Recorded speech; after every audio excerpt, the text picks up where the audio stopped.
Hey good people, hola mi gente, MsMalcolmHughes here. Welcome back. Today we are going to do an update on my book buys and book mail. I have 6 books that I'm going to bring to you all right now. So let's just get right into it. So the first book we have is The Internet Con, How to Seize the Means of Computation by Cory Doctorow. So this is one I actually received in the mail from Penguin Random House. I really appreciate it. Let's get into what the book is actually about. How big tech monopolized the internet and how to fight back. The tech platforms that dominate our lives promised a future of connection, but this was a lie. Instead, they created monopolies whose high walls make it expensive to move freely online. They built self-serving, artificial barriers to maintaining connections across platforms.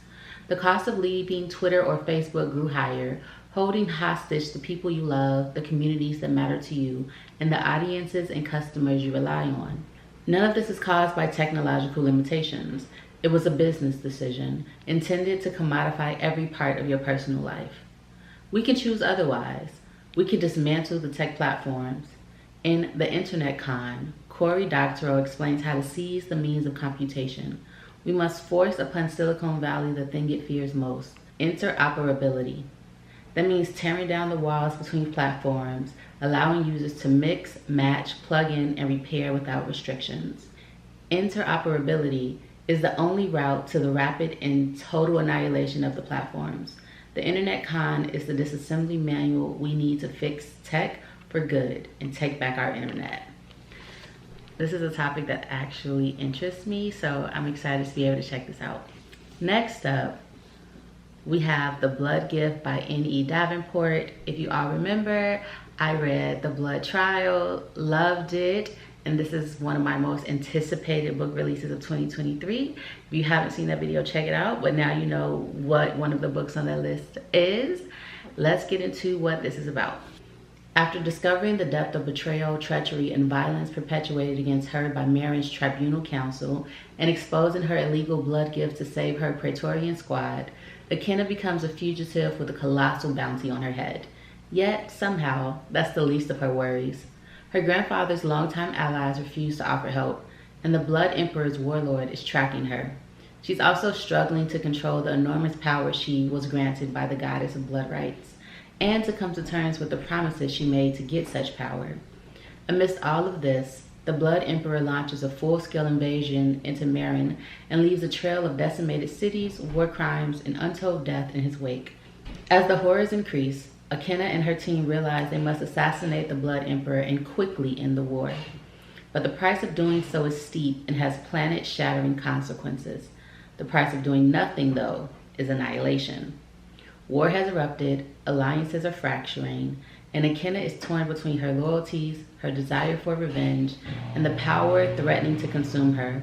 With the world aflame, only one thing is certain: blood will be spilled.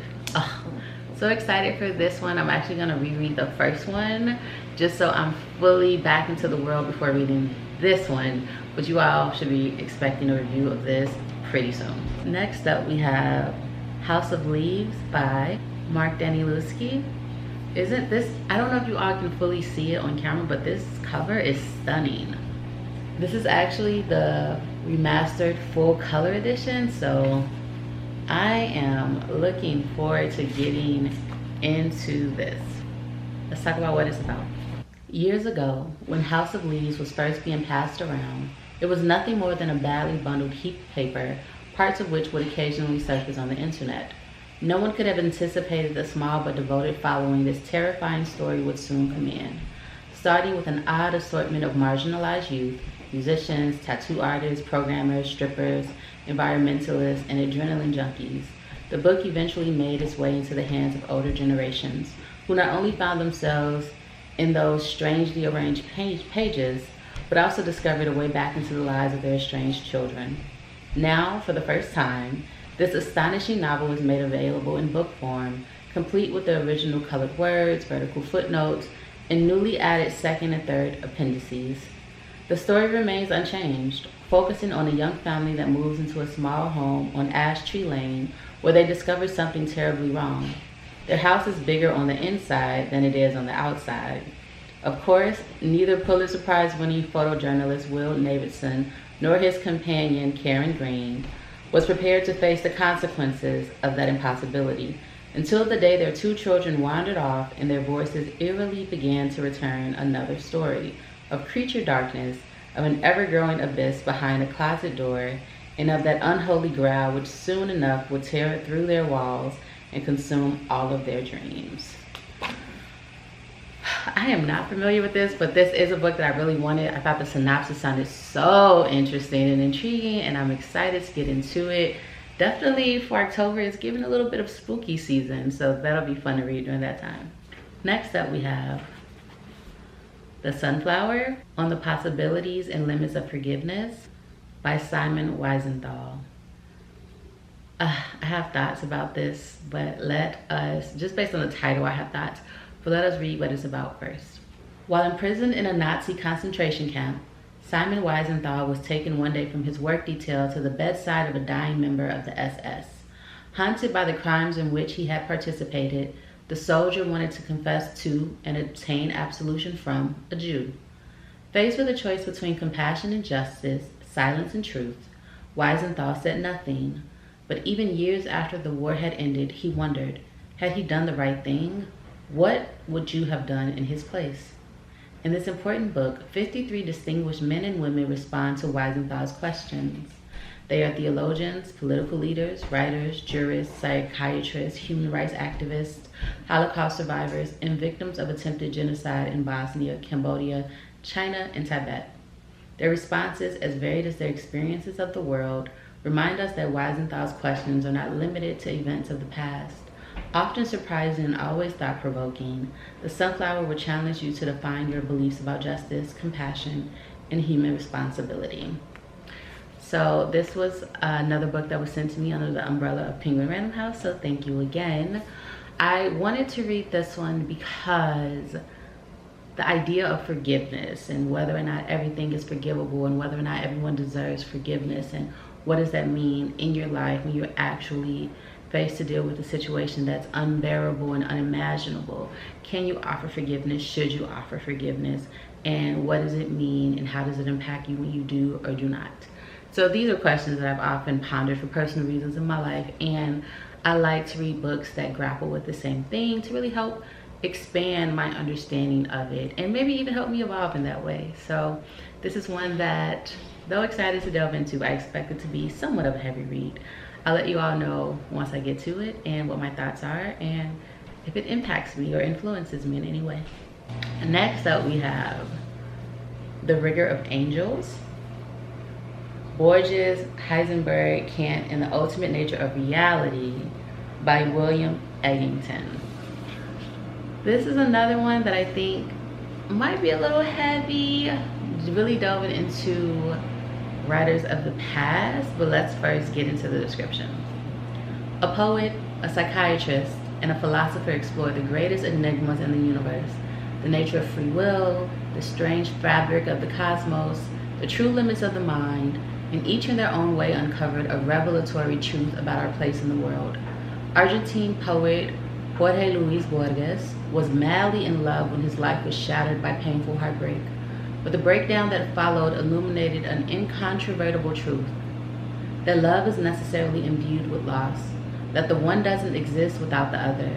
German physicist Werner Heisenberg was fighting with the scientific establishment on the meaning of the quantum realm's absurdity when he had his own epiphany, that there is no such thing as a complete, perfect description of reality. Prussian philosopher Immanuel Kant pushed the assumptions of human reason to their mind-bending conclusions, but emerged with an idea that crowned a towering philosophical system, that the human mind has fundamental limits, and that those limits undergird our greatest achievements as well as our missteps. Through literature, science, and philosophy, the works of these three thinkers coalesced around the powerful, haunting fact that there is an irreconcilable difference between reality out there and reality as we experience it. From this profound truth comes a multitude of galvanizing ideas, the notion of selfhood, free will, and purpose in human life, the roots of morality, aesthetics, and reason, and the origins and nature of the cosmos itself. As each of these thinkers shows, every one of us has an incomplete picture of the world, but it's only as mortal, finite beings that we are able to experience the world in its richness and breathtaking majesty. A soaring and lucid reflection on the lives and works of Borges, Heisenberg, and Kant, the Rigor of Angels movingly demonstrates that the mysteries of our place in the world may always loom over us, not as a threat, but as a reminder of our humble humanity. So again, a healthy one, but one I'm looking forward to reading. And last but not least, we have Father and Son by Jonathan Raban. Let's get into it. A poignant memoir of love, trauma, and recovery after a life-changing stroke, twinned to a powerful account of his father's experience in World War II by a winner of the National Book Critics Circle Award. In January 2011, just days before his 69th birthday, Jonathan Raban was sitting down to dinner with his daughter when he found he couldn't move his knife to his plate. Later that night, at the hospital, doctors confirmed that what all had suspected, that he had suffered a massive hemorrhagic stroke, paralyzing the right side of his body. Once he became stable, Raban embarked on an extended stay at a rehabilitation center where he became acquainted with and struggled to accept the limitations of his new body, learning again how to walk and climb stairs, attempting to bathe and dress himself, and rethinking how to write and even read.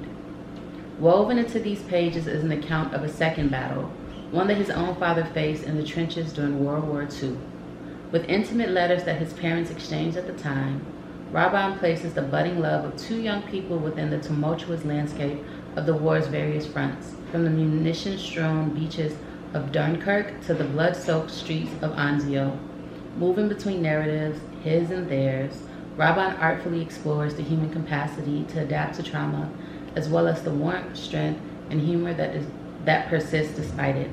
The result is Father and Son, a powerful story of mourning, but also one of resilience. Whew. So yeah, many of these books will be heavy, but I'm excited to read them. Again, that was provided to me by Penguin Random House, so the only book there that I purchased was The Blood Gift, so very grateful for all the books that I've received. Hopefully you all will also check them out and read along with me. I always love that, so we can have conversations in the comment section below. But that is it for me. More book reviews to come. Until the next one, I am MsMalcolmHughes, one who believes that books are sometimes better than people. And please remember to give time, to be kind to each other, and to have the best day of your life on purpose. Peace, odabo, adios, ciao.